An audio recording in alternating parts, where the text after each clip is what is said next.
All right, welcome everybody. Today I'm just here to break down the True Weight Tracker for you. So if you're watching this video, that means that you are probably one of my clients. And I want to start off by saying thank you. Thank you for trusting me to guide you along on your journey to lose some weight and then keep it off for good. I appreciate you trusting and taking the leap of faith to work with me. And I promise that I will do everything in my power to make sure that it's a great experience and that you get great results. So, getting into things here, I don't want to waste too much time. We have the True Weight Tracker here, and this is something that you will be using. You don't have to weigh in daily, but the more data points you can throw on there, the better, because the better idea that will give us of exactly what is happening with your weight as you're going through the process and making the changes that we agree upon together. So, in column A on the left side here, we have the date. The way that you use this is that there's a bunch of cell references, so everything reacts to what you put essentially in column B.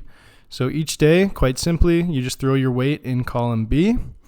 If you are the kind of person where weighing yourself every day causes a great deal of stress, then we'll just weigh in at least 3 times a week.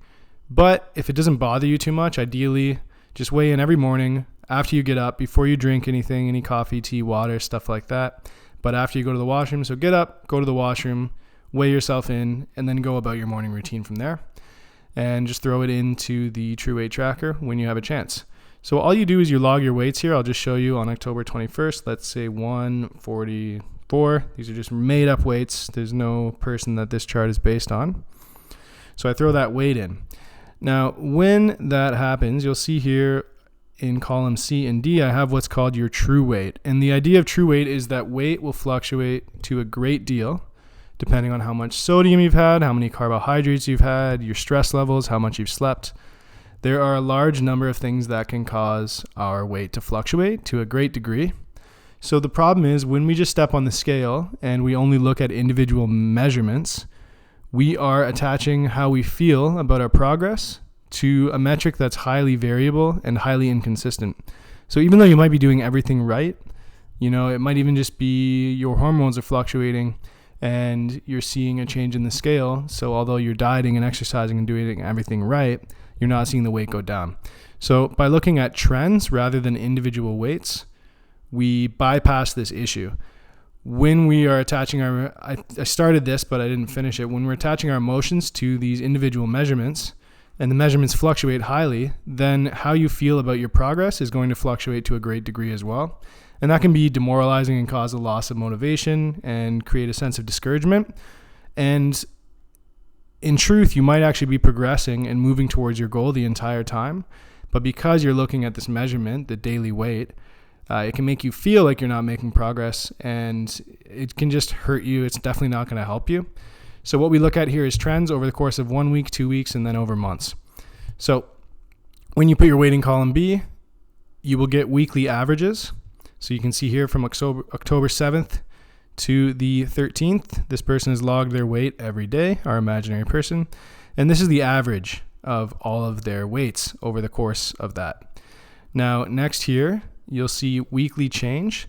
So from the very first weight measurement entered in, 145, compared to the average of the week, this person has lost 0.71 pounds.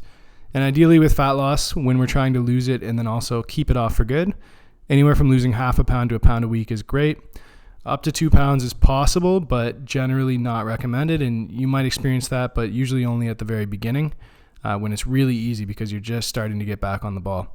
So we can see 0.7 here. This is a very realistic and attainable number to lose, as well as a sustainable one.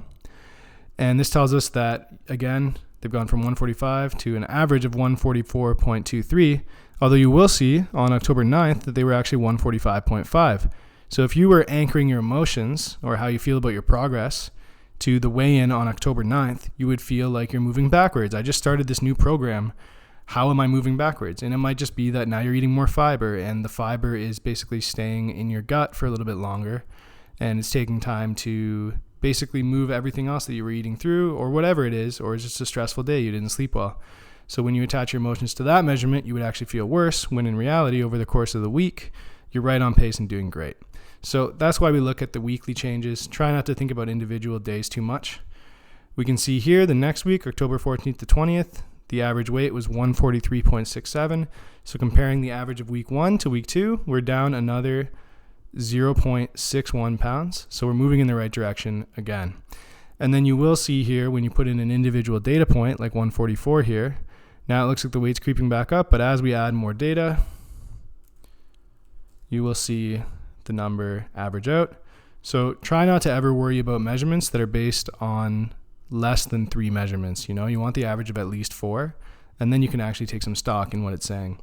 So what this is going to do is allow you to see the weekly change, and then moving over here, you can see total change by phase. A phase is considered a 2-week period. So you can see here how much the weight has gone down over the course of the 2-week period. And then we would mark that as a successful phase. And we do have the goal of the phase here. So the goal of that phase was weight loss. The reason we have these phases individually set up here is that each phase will either be a weight loss phase or a maintenance phase. Typically we'll do 4 to 6 weeks of weight loss, and then we'll do a 2-week, what I call a diet break, or just like it's just a time where you continue to eat healthy, but you stop tracking and measuring and you just take it off your mind. And the goal is to not gain back more than, half a pound to a pound. But what that does is it gives you a psychological break, and it also re-ramps your metabolism up.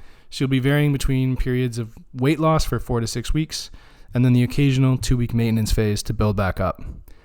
Now, the last thing is we do have a chart here. And what we have is an individual data point line in the blue, as well as a red line showing the trend of the way that your weight has been moving. So the trend line is going to matter a lot more. That's again what we want to anchor how we feel about our progress to. So I mean, if you've been tracking for 3 weeks and the red line is going up, then yes, you probably should not, be super excited about that. That's definitely a bad sign, and we're going to need to make a lot of changes. That isn't something I've seen happen, but it would obviously be concerning. But you can see here, if you were attaching, let's just say this chart was a trend of your emotions, if you really, really are focusing and obsessing on the weight. If you're focusing on the individual data points, you're down, then you're up, then you're down, and then you're up, and it would be an inverse relationship. So here you're super sad, and then you're super happy, and then sadder, and then happier, and you're just going to be all over the place. It's going to cause a bunch of unnecessary stress. When you look at the red trend line, you can see we're making steady, consistent progress. We're moving in the right direction, and that's something that you should feel really good about. And so yeah, that's basically how to use the True Weight Tracker. I hope you find it helpful. All you really have to do is fill in column B, and I will take care of continually maintaining and updating the rest, as well as marking the phases and everything like that.